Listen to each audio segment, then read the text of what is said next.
नमस्कार मु doctor Manorama Mahanti IMD Bhubaneswar पूरा ओडिशा राज्य वेदर ब्रीफिंग करुच्ची देखा गत 24 घंटार रेकर्ड तेबे राज्य में अधिकांश स्थान में हल्का मध्यम वर्षा रेकर्ड कर सहित प्रबल अत्यंत प्रबल वर्षा गोटे स्थान में रेकर्ड कर प्रबल वर्षा अति प्रबल वर्षा 6टी स्थान में रेकर्ड कर प्रबल वर्षा 36टी स्थान में रेकर्ड कर सहित सर्वाधिक वर्षा कटक जिलार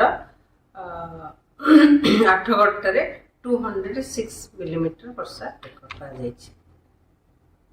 देखिए आम सीजनाल रेनफॉल माने 1 जून ठू लेकी 22 जुलाई पर्यंत टोटाल वर्षा है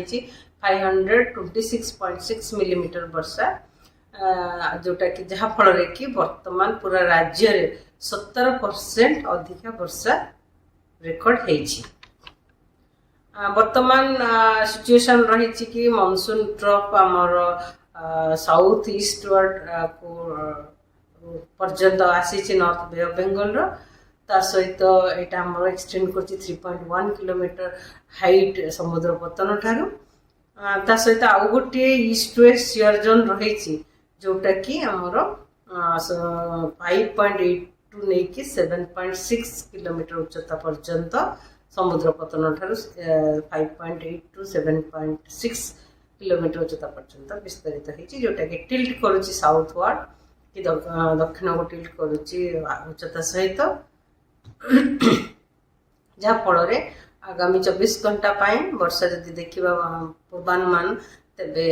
पूरा राज्य में अधिकांश स्थान में हल्का मध्यम वर्षा रही संभावना रही सहित प्रबल अति प्रबल वर्षा गोटे कि 2टा स्थान होबार संभावना रही झारसुगुड़ा सुंदरगढ़ और केउंझर जिले में सहित प्रबल वर्षा गोटे कि 2टा स्थान में जमीक कि बरगढ़ संबलपुर बौद्ध बरगढ़ संबलपुर देवगढ़ अनुगुल ढेंकानाल जाजपुर कटक केन्द्रापड़ा जगतसिंहपुर भद्रक और बालेश्वर जिले में सहित अलग जिला गुड़िक मध्यम वर्षा सहित कामा स्थान में बिजुली घड़घड़ी होबार संभावना रही 23 तारिख में उत्तर ओडिशार जिला गुड़िक अधिकांश स्थान में हल्का मध्यम वर्षा रही संभावना रही सहित दक्षिण ओडिशार जिला गुड़िक अनेक स्थान में हल्का मध्यम वर्षा रहित प्रबल वर्षा गोटे कि 2टा स्थान होबार संभावना रही जमीक झारसुगुड़ा सुंदरगढ़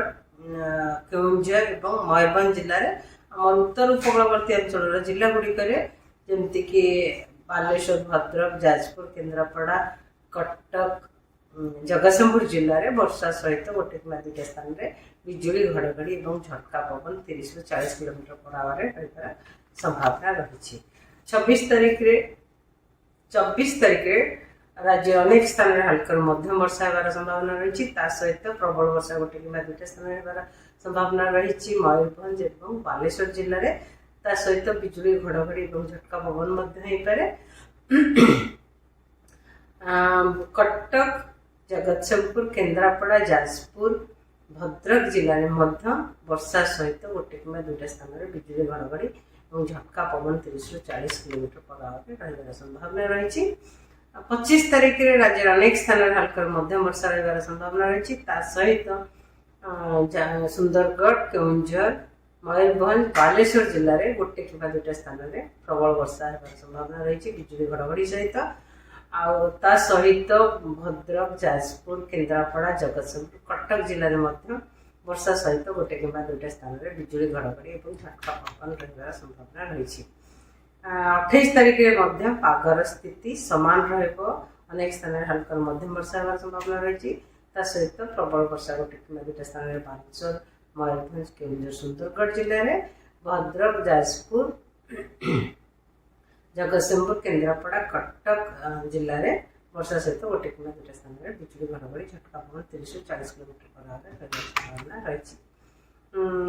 27 तारिख में राज्य अनेक स्थान में हल्का मध्यम वर्षा रहा सहित मयूरभंज केउंझर जिले में गोटे कि 2टा स्थान में प्रबल वर्षा होबार संभावना रही 28 तारिख में पागर स्थिति सामान रही आगामी 24 घंटा मत्स्यजीवी मानी वार्निंग जारी कर मत्स्यजीवी मानक जीवा समुद्र भीतर को जीवा मना कर जोटा कि आमर ओडिशा कोस्ट पाखापाखि समुद्र को कारण समुद्र अशांत वर्षा सहित पवन पवन बेग रईस रु 45 किलोमीटर पर आवर झटका पवन बेग रंचावन किलोमीटर पर आवर से मत्स्यजीवी मानक समुद्र भितर को जावाक मना कर आगामी 24 घंटा।